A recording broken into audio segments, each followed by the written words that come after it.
रीना एक बहुत ही होनहार और ईमानदार स्टूडेंट थी। उसका परिवार बहुत गरीब था, जिस कारण रीना को स्कूल में सबके सामने शर्मिंदा होना पड़ता था। लेकिन रीना ने अपनी मेहनत और लगन से अपने परिवार की गरीबी को दूर कर दिया। रीना 5वीं क्लास की छात्रा थी। वो दौड़ी दौड़ी स्कूल की तरफ जा रही थी, लेकिन जब वो स्कूल पहुंची तो उसकी क्लास शुरू हो चुकी थी। वो जब अपनी क्लास में पहुंची तो मैडम ने उसे दरवाजे पर ही रोक दिया। रुक जाओ रीना, तुम आज भी लेट आई हो। ये तुम्हारी रोज की आदत बनती जा रही है। आज तुम्हें इसकी सजा मिलेगी। लेकिन मैडम, मैंने जानबूझकर लेट नहीं किया। मैं कुछ नहीं सुनना चाहती। आज तुम सारा दिन क्लास के बाहर खड़ी रहोगी। रीना ने मैडम की बात का कोई जवाब नहीं दिया और चुपचाप क्लास के बाहर खड़ी हो गई।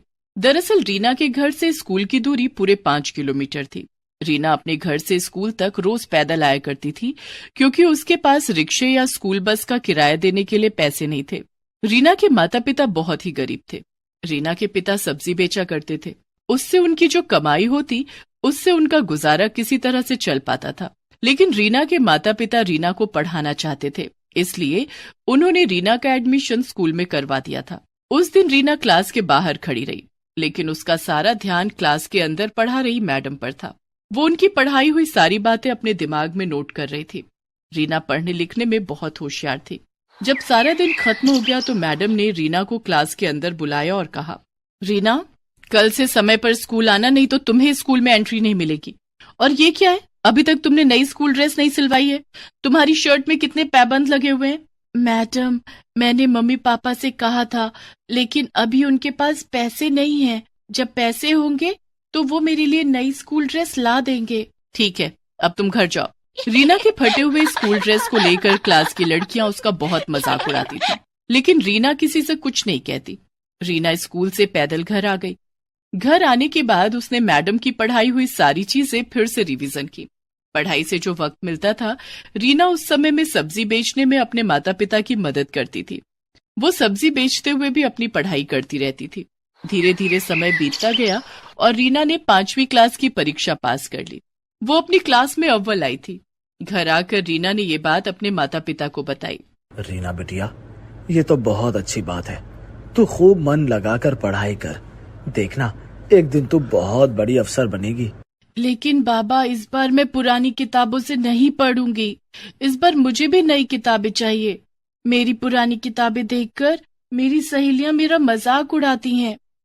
रीना के माता पिता के पास इतने पैसे नहीं थे कि वो उसे नई किताबें ला कर देते, इसलिए रीना अपने किसी सीनियर से सेकंड हैंड किताबें कम कीमत में खरीद लेती थी। लेकिन इस बार रीना ने किशोर से नई किताबों की डिमांड कर दी थी। रीना की बात सुनकर किशोर परेशान हो गया। किशोर को इस तरह से परेशान देखकर रीना की माँ तारा ने रीना से कहा, रीना बेटी, तुझे पढ़ाई करने से मतलब है या नई किताब से? पढ़ाई से। तो पढ़ाई पुरानी किताब से भी हो सकती है। किताबें नई या पुरानी होने से कुछ नहीं होता। नई किताब में जो बातें लिखी होंगी वही तो पुरानी किताब में भी लिखी होंगी, इसलिए तू पुरानी किताब से पढ़ाई कर ले। ठीक है माँ। रीना इस बार भी अपने किसी सीनियर की पुरानी किताब सस्ते दाम में खरीद लेती है। रीना की पुरानी किताब देखकर उसकी सहेलियां हंसकर उसका मजाक उड़ाने लगी। रीना, नई क्लास में भी फटी हुई किताब? इन किताबों में तो कवर लगाने की भी जगह नहीं है। मेरी किताब पुरानी और फटी है तो क्या हुआ? देखना, मैं इस बार भी क्लास में अव्वल आऊंगी। रीना इस बार और भी ज्यादा मन लगाकर पढ़ाई करने लगी। रीना अपने घर के हालात जानती थी, इसलिए वो कभी अपने माता पिता से किसी चीज की डिमांड नहीं करती थी। दूसरे बच्चों की तरह वो लंच में तरह तरह के पकवान नहीं लाती थी। एक दिन स्कूल में लंच के समय, चल रीना, खाना खाते हैं, बहुत भूख लगी है। ठीक है।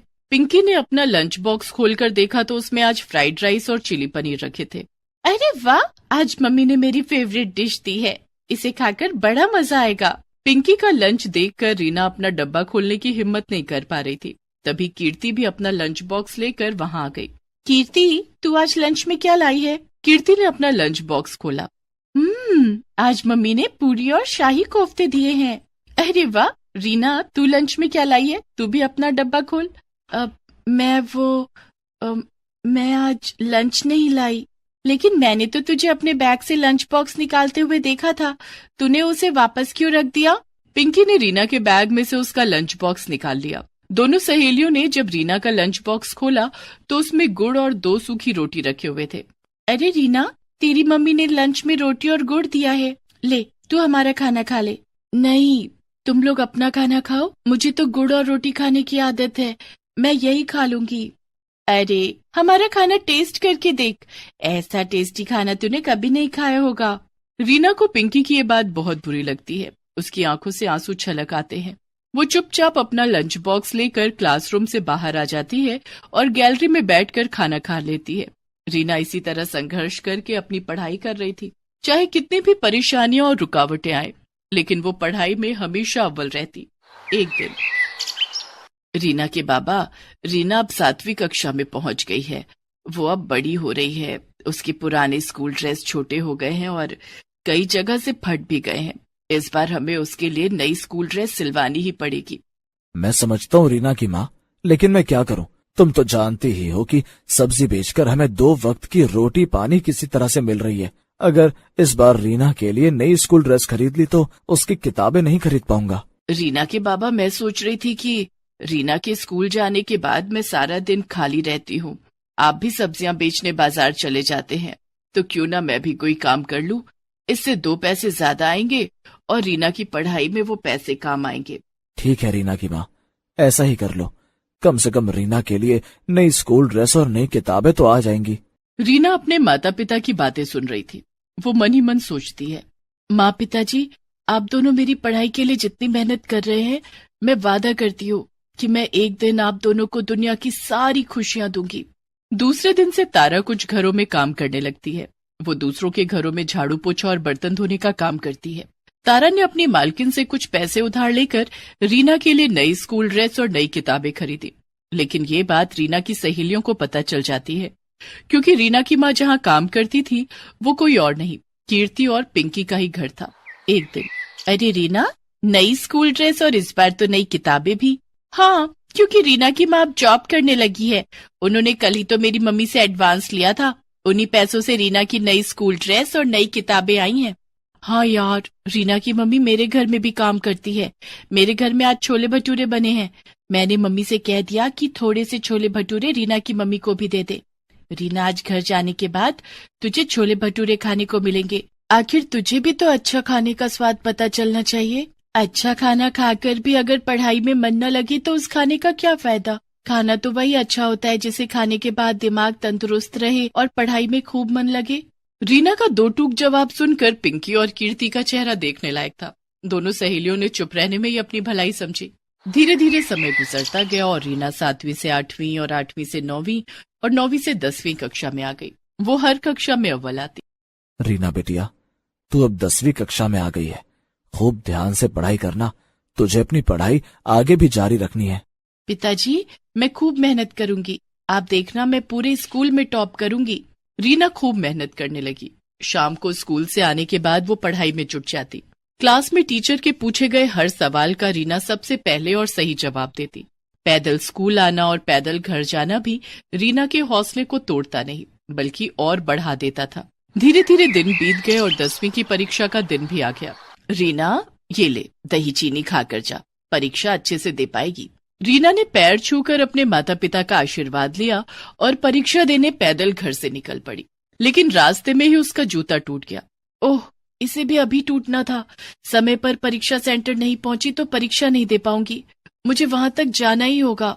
रीना ने अपने टूटे हुए जूतों को उतारकर हाथों में ले लिया और खाली पैर ही परीक्षा सेंटर की तरफ जाने लगी। चलते चलते उसके पैरों में छाले पड़ गए, लेकिन रीना के कदम परीक्षा सेंटर पर जाकर ही रुके। रीना ने अच्छे से अपनी परीक्षा दी। दूसरे दिन वो अपने पैरों में पॉलीथीन बांधकर परीक्षा सेंटर पहुंची, क्योंकि नए जूते खरीदने के लिए उसके पास पैसे नहीं थे। इस तरह से रीना ने 10वीं की परीक्षा भी दे दी।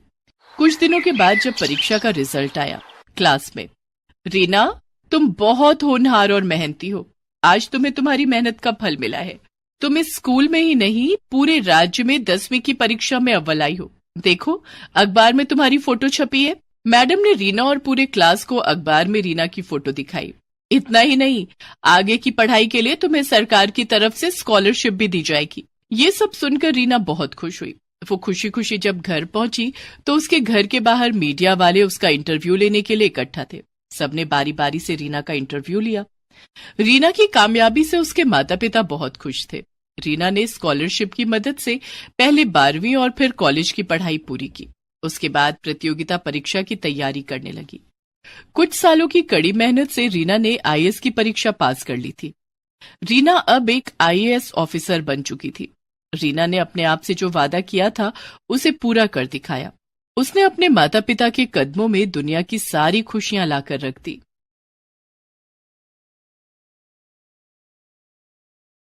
काम्या को खाने में मटन और चिकन बहुत पसंद थे, लेकिन उसकी शादी एक ऐसे घर में हो गई जहां चिकन मटन तो दूर, लहसुन प्याज भी नहीं बनता था। ऐसे में काम्या ने रोज रोज चिकन मटन खाने के लिए क्या किया, जानने के लिए देखते हैं रोज मटन चिकन। काम्या बिहार के एक छोटे से गांव जमुई की रहने वाली थी।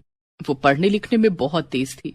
स्कूल की पढ़ाई के बाद उसके पिता कैलाश ने उसका एडमिशन दिल्ली यूनिवर्सिटी में करवा दिया था। अब काम्या दिल्ली में एक हॉस्टल में रहकर अपनी पढ़ाई कर रही थी। काम्या ने दिल्ली यूनिवर्सिटी से बीए और एमए की पढ़ाई की। गांव में इससे पहले कोई भी लड़की पढ़ाई करने दिल्ली नहीं आई थी। यही कारण था कि काम्या की शादी के लिए ढेरों रिश्ते आने लगे। पढ़ाई पूरी होने के बाद काम्या के माता पिता ने उसे वापस गांव बुला लिया। माँ पापा, आप लोगों ने मुझे गांव क्यों बुला लिया? मेरी वहाँ जॉब लगने वाली थी। देख काम्या, तेरी शादी के लिए बहुत अच्छा रिश्ता आया है। लड़के वाले जमुई के ही हैं, लेकिन वो लोग दिल्ली में रहते हैं। शादी के बाद तू वापस दिल्ली चली जाना और अपनी जॉब कर लेना। ठीक है माँ, तू कल तैयार रहना, कल लड़के वाले तुझे देखने आएंगे। ओके माँ, मैं जरा पार्लर होकर आती हूँ। ठीक है बेटी। काम्या बाजार चली जाती है और एक रेस्टोरेंट में पहुंचती है। कितनी अच्छी मटन की खुशबू आ रही है। यहाँ जी भर कर मटन खाऊंगी। काम्या रेस्टोरेंट के अंदर जाती है और वेटर को बुलाती है। Yes ma'am. आपकी दुकान की सबसे स्पेशल नॉनवेज क्या है? मैम, आप मटन हांडी ट्राई करो। इसे हम मिट्टी के बर्तन में बनाते हैं। मटन का टेस्ट भी और मिट्टी की सौंधी सौंधी खुशबू भी। ठीक है, आप 2 प्लेट मटन हांडी और 1 प्लेट चिकन सीख कबाब ले आइए। जी मैम। वेटर काम्या को उसका ऑर्डर सर्व कर देता है। काम्या सारा मटन और चिकन खा लेती है। अब जाके राहत मिली है। सुबह से हरी सब्जियां खा खा के मेरा पेट ही नहीं भर रहा था। दरअसल काम्या के घर में नॉनवेज तो दूर, लहसुन प्याज भी नहीं बनता था। लेकिन काम्या को दिल्ली के हॉस्टल में रहकर रोज रोज मटन चिकन खाने की लत लग गई थी। उसे एक दिन भी मटन और चिकन ना मिले तो उसकी हालत बिगड़ जाती थी।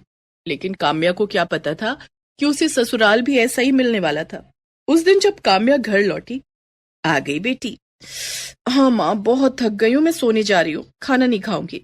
ऐसा कहकर काम्या सोने चली जाती है। दूसरे दिन उसे लड़के वाले देखने आते हैं। काम्या तैयार होकर उनके सामने जाती है। बहन जी, हमें लड़की पसंद है। अगर आपको हमारा लड़का पसंद हो तो हम बात आगे बढ़ाएं। हाँ हाँ, क्यों नहीं बहन जी, ये भी कोई पूछने वाली बात है। आपका लड़का हमें बहुत पसंद है। मैं तो कहती हूँ हमें देरी नहीं करनी चाहिए, जल्दी इन दोनों की शादी करा देनी चाहिए। ठीक है बहन जी। कविता काम्या के हाथों में शगुन के रुपए दे देती है और काम्या अरुण की शादी तय हो जाती है। कुछ दिनों के बाद दोनों की शादी हो जाती है। शादी वाले दिन तक तो काम्या ने ऑर्डर करके मटन और चिकन मंगाया और छिप छिप कर खा लिया। लेकिन विदाई के बाद जब वो ससुराल पहुंची, आओ बहू, अपने शुभ पैरों से हमारे घर को पवित्र करो। तुम्हारे रूप में हमारे घर लक्ष्मी आई है। कविता अपनी बहू काम्या और बेटे अरुण की आरती उतारती है और उन्हें घर के अंदर आने के लिए कहती है। काम्या घर के अंदर आ जाती है। कविता बहू और बेटे को उनके कमरे में भेज देती है। थोड़ी देर के बाद घर का नौकर चाय नाश्ता लेकर आता है। नाश्ते में मिठाइयाँ और नमकीन देखकर काम्या मन ही मन सोचती है, हाय, ये नमकीन और मिठाइयाँ कौन खाएगा? इनसे तो मेरा पेट ही नहीं भरेगा। मेरा तो मटन सीख कबाब खाने का बहुत मन हो रहा है, लेकिन अभी कैसे मंगवाऊं? घर में इतने लोग हैं, अभी मैं बाहर भी नहीं जा सकती। उस दिन मजबूरी में काम्या को नमकीन और मिठाइयों से काम चलाना पड़ा। रात के खाने में भी उसे वेज खाना खाने को मिला। ऐसे ही 2-3 दिन गुजर गए। मटन चिकन के बिना काम्या के चेहरे की रौनक ही चली गई थी। क्या बात है काम्या, तुम कमजोर क्यों लग रही हो? यहाँ तुम्हें भरपेट खाना तो मिल रहा है ना? बहू, कहीं तू शर्म के मारे आधा पेट खाकर तो नहीं रह जाती? नहीं माँ जी, शर्म किस बात की, वो शादी की रस्मों में थक गई थी ना, इसलिए। अच्छा ऐसी बात है, तो तू आराम कर। वैसे भी तुझे घर के काम नहीं करने हैं, घर में नौकर तेरे लिए तो है। तुझे जो चीज चाहिए रामू से मांग लेना। जी माँ जी। काम्या मन ही मन सोचती है, अब इन्हें कैसे समझाऊं कि मैं क्यों कमजोर होती जा रही हूँ। अगर जल्दी मुझे मटन चिकन खाने को नहीं मिला तो मैं मर ही जाऊंगी। एक काम करती हूँ, रामू से कहती हूँ मेरे लिए मटन और चिकन ले आए। रामू काका, आप आज बाजार जाओगे ना? मेरे लिए कुछ सामान ला दोगे? हाँ बहू रानी, क्या सामान लाना है? हम जरूर ला कर देंगे। काम्या एक कागज के टुकड़े पर उसे एक रेस्टोरेंट का एड्रेस लिखकर देती है और कहती है, ये पैसे रख लो, मैंने रेस्टोरेंट में फोन कर दिया है, वो मेरा ऑर्डर आपको पैक करके आपको दे देंगे।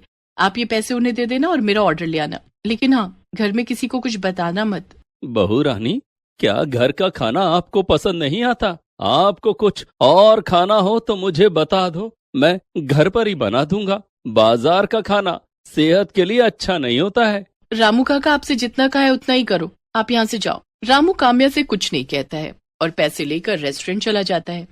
रेस्टोरेंट में काम्या के लिए मटन कोरमा और चिकन शामी कबाब पहले से पैक करके रखा हुआ था। रामू रेस्टोरेंट के मालिक को पैसे देता है और ऑर्डर उठाकर घर आ जाता है। वो चुपके से काम्या के कमरे में जाकर उसे उसका ऑर्डर डिलीवर कर देता है। काम्या अपने कमरे का दरवाजा बंद करके मटन और चिकन का स्वाद लेने लगती है। आहा, कितने दिन के बाद मुझे मटन और चिकन खाने को मिला है, आज मेरा पेट भरा है। काम्या ने जल्दी जल्दी सारा मटन और चिकन खा लिया। अब इन हड्डियों का क्या करूं? इतने में बाहर से कविता उसे आवाज लगाने लगती है और उसके कमरे का दरवाजा खटखटाने लगती है।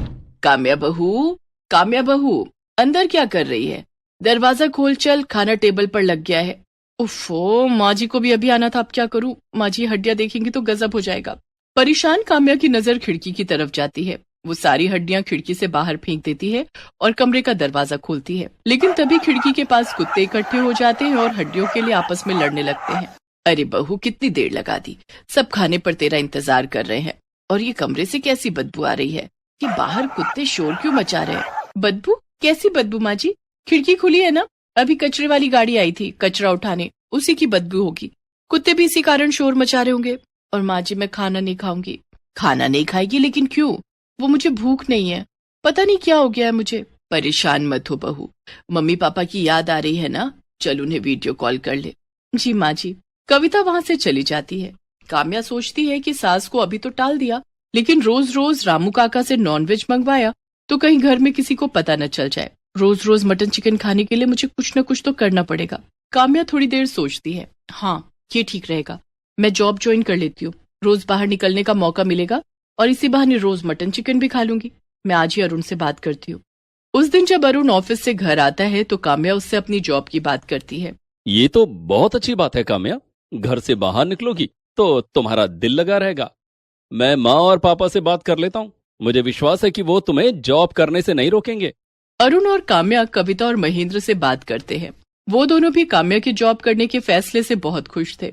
काम्या अब जॉब की तलाश करने लगती है और घर से बाहर निकलते ही उसका रोज रोज मटन और चिकन खाना शुरू हो जाता है।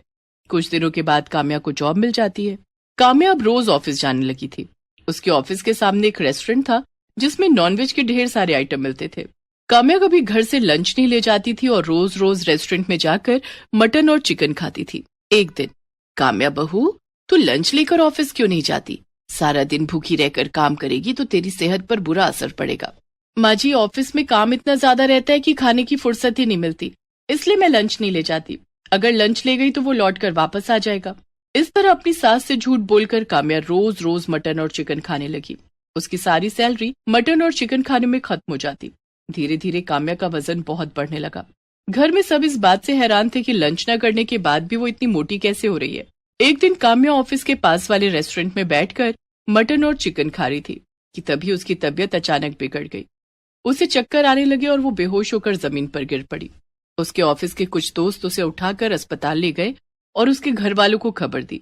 अरुण, कविता और महेंद्र भागे भागे अस्पताल आए। वहां डॉक्टर ने चेकअप किया और कविता से कहा, लगता है आपकी बहू रोज रोज मटन चिकन खाती है, तभी इनका कोलेस्ट्रॉल बहुत बढ़ गया और इनका बीपी भी बहुत हाई है।